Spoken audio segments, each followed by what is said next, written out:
Alright, so hopefully this is my final attempt. I didn't realize I was talking and not paying attention at the last like 5 or 6 minutes of the video.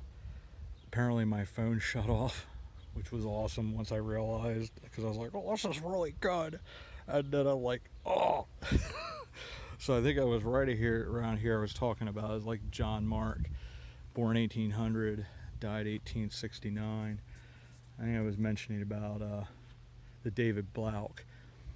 I went through here for the second time, and this time I was looking for David Blount's gravestone, and unfortunately, at least from looking around the entire cemetery these last couple times, I didn't see a David Blount buried here. He may very well be buried here.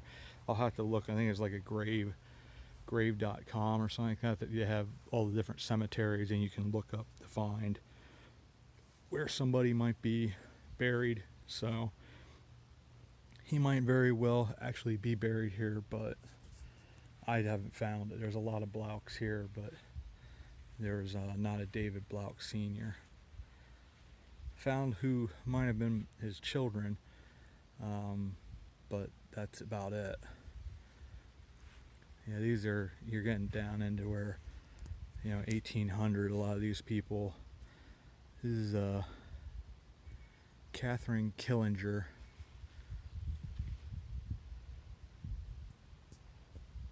Almost looks like Glennon.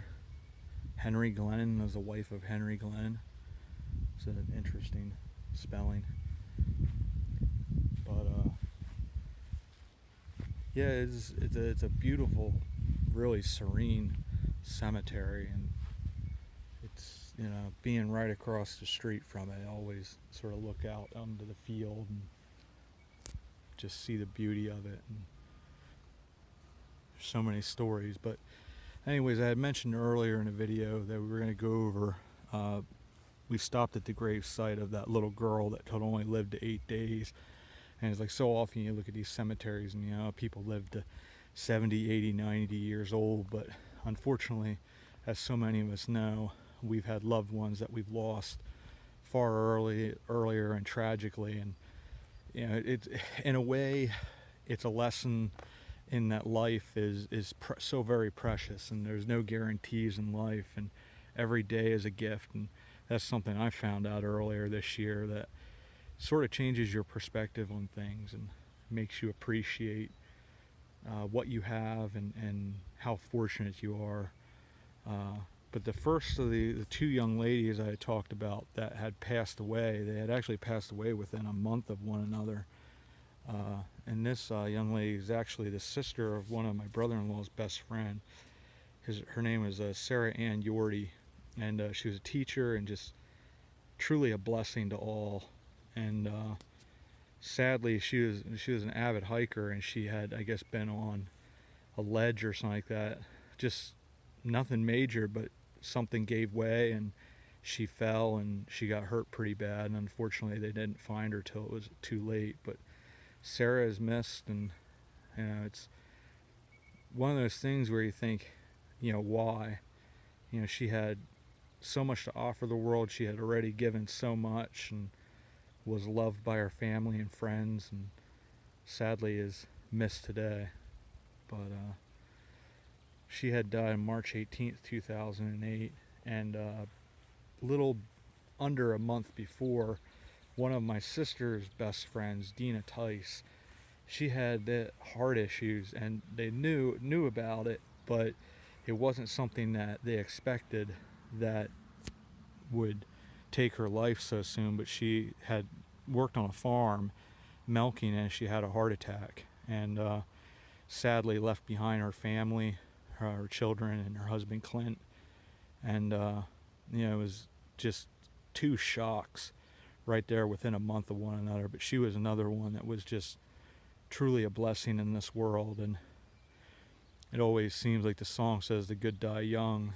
And so often you look at that and you say you don't understand why, but there's a reason. It's not for us to understand, but it's for us to remember them and continue to let them live on in our hearts. And you know, it's these cemeteries, I think, are, in a way, they're a lesson to us. Every single one of these people had an impact on life, an impact on the people they loved, the friends and family that they had.